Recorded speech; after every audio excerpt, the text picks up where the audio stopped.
hour.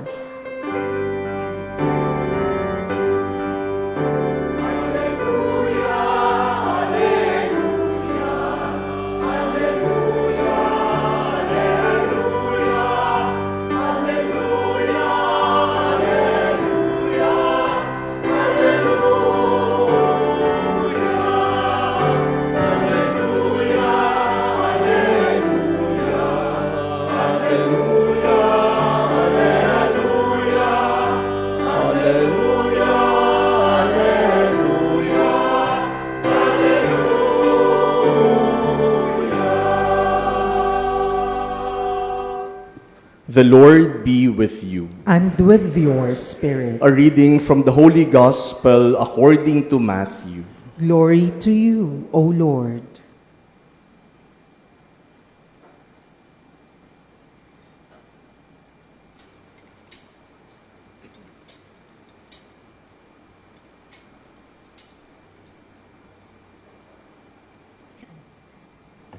This is how the birth of Jesus Christ came about. When his mother Mary was betrothed to Joseph, but before they lived together, she was found with child through the Holy Spirit.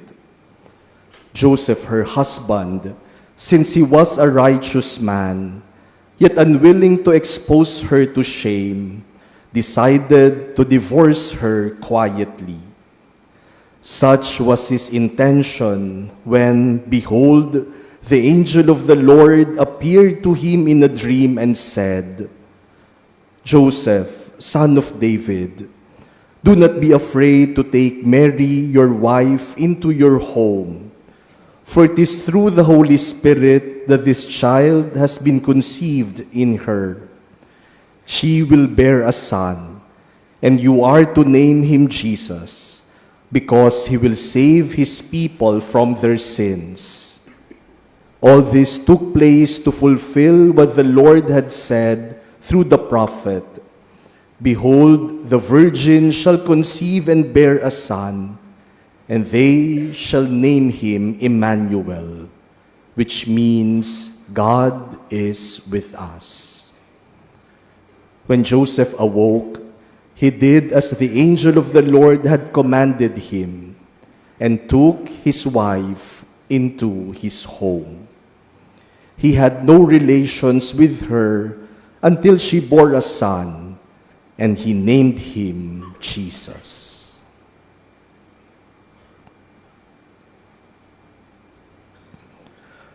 The Gospel of the Lord. Praise to you, Lord Jesus Christ.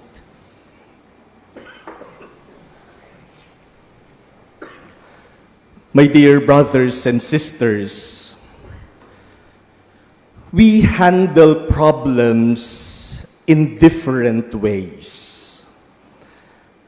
There are those who think too much about their problems and they can't sleep.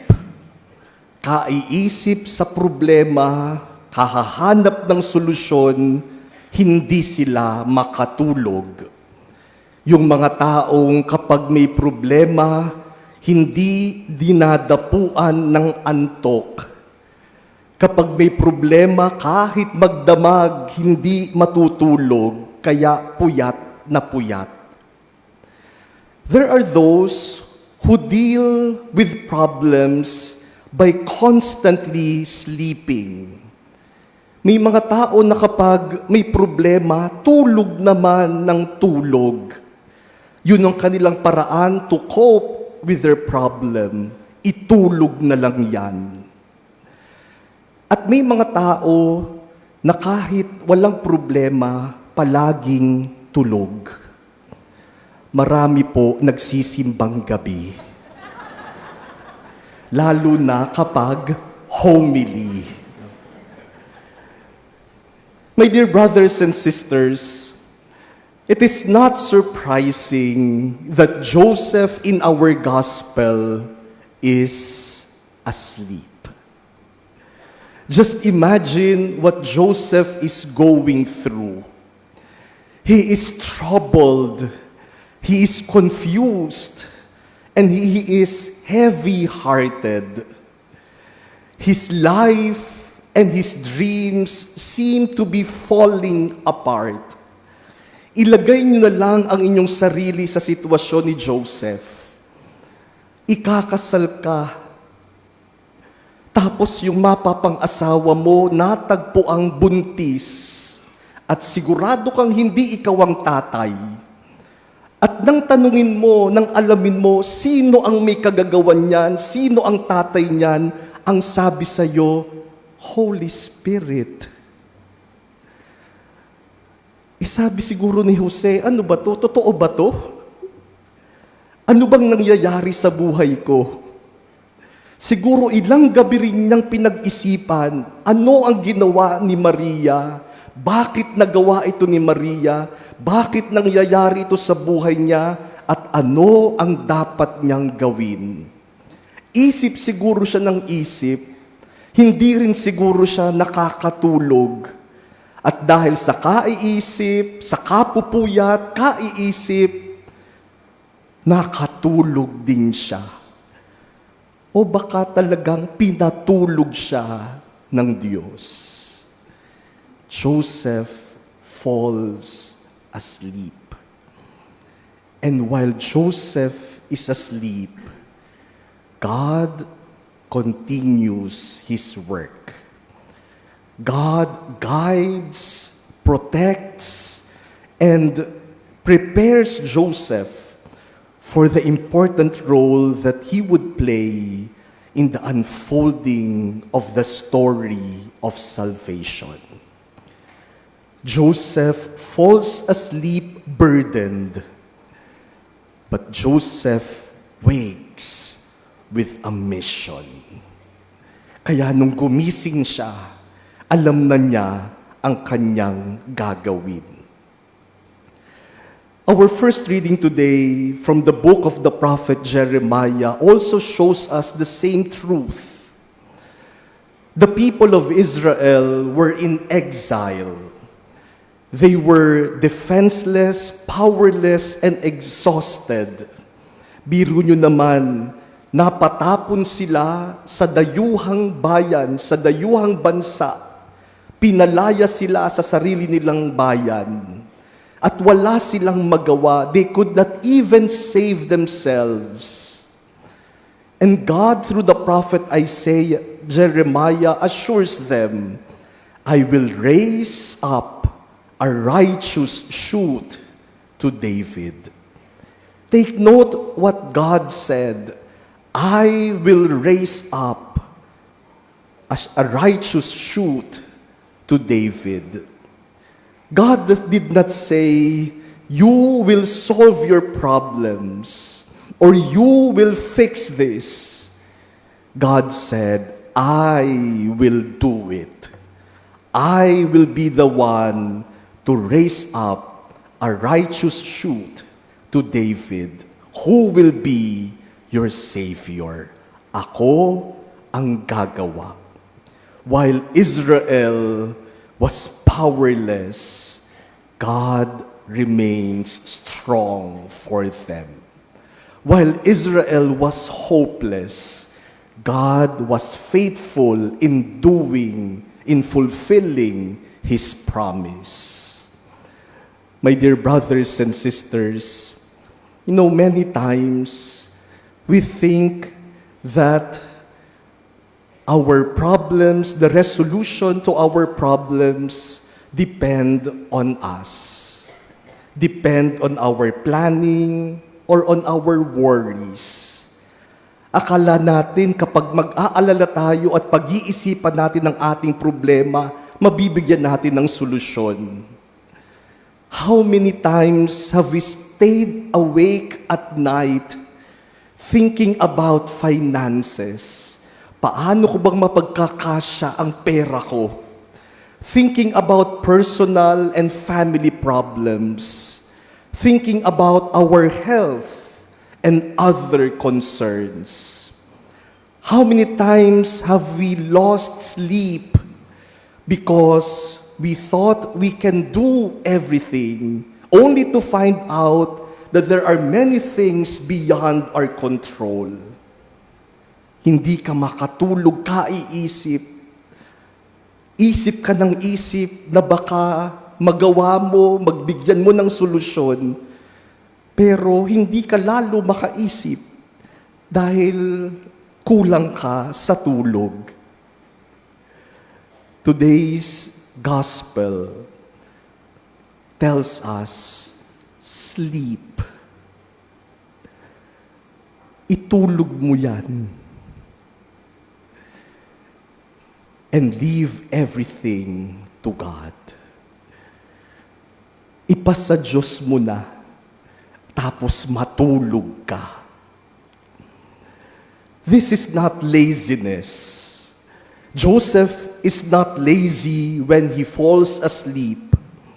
This is putting our complete trust in God, because while we sleep, God does not.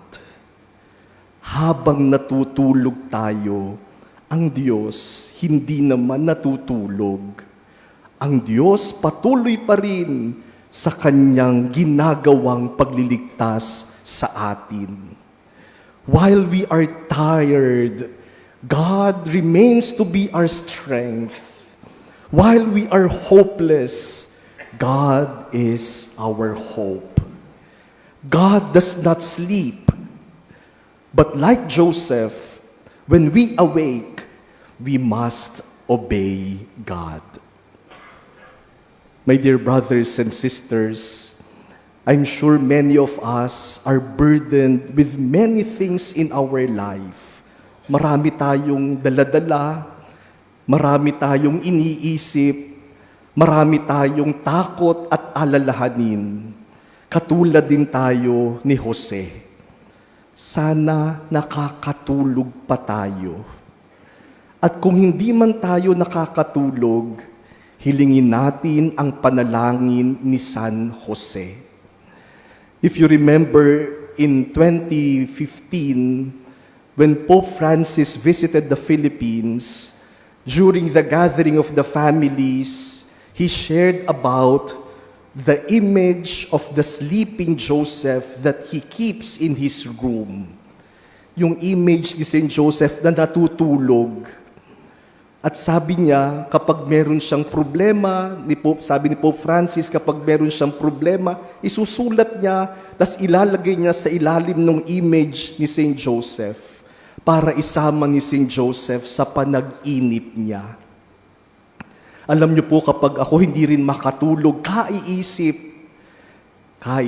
sa mga dapat gawin kinabukasan, kaiisip sa mga dapat na solusyon ng problema, nagdadasal ako kay Saint Joseph. And I tell him, Saint Joseph, help me fall asleep. And he always comes to help me.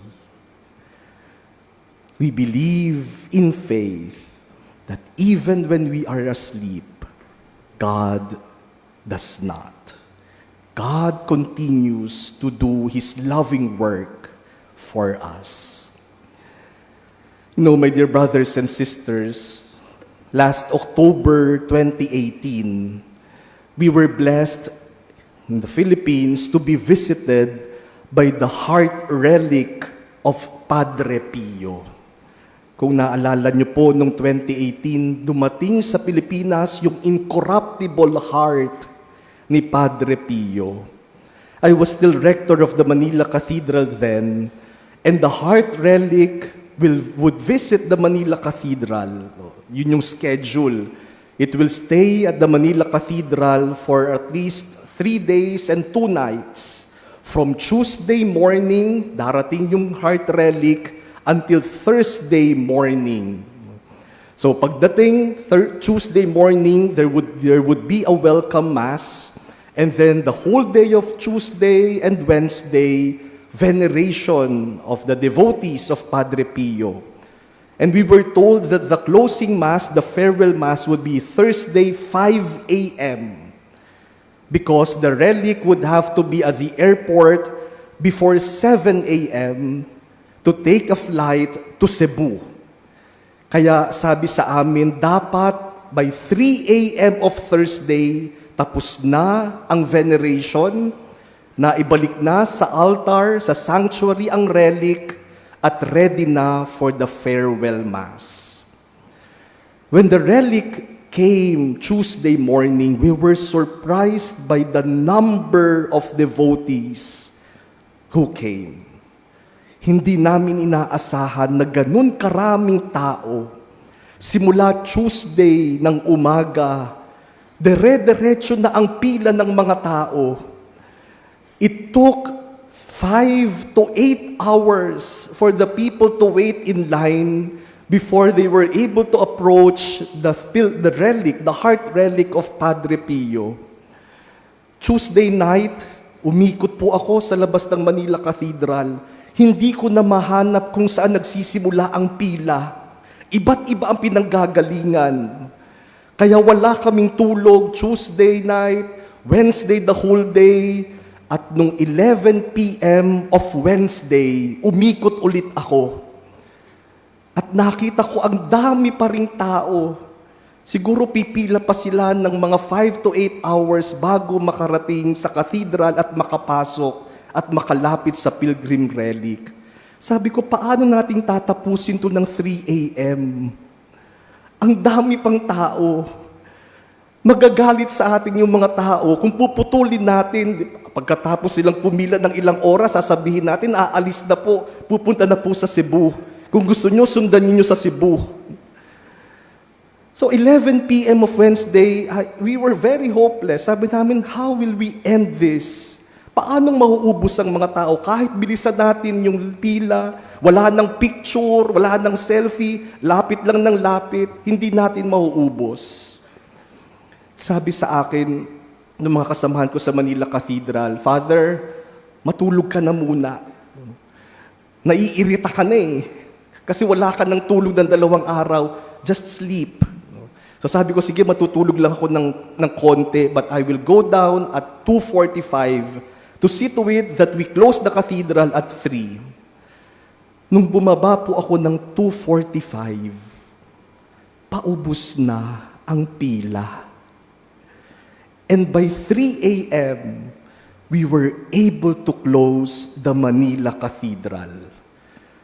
Sabi ko, saan napunta yung mga tao?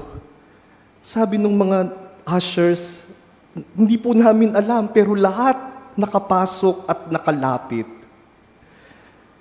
We call that the miracle of 3 a.m. Hindi ko po talaga alam kung ano ang nangyari. Natulog lang ako, paggising ko, okay na. Minsan yun lang talaga ang solusyon. Matulog at ipagkatiwala sa Diyos. My dear brothers and sisters, as Christmas draws close, let us remember that salvation unfolds while a carpenter is asleep.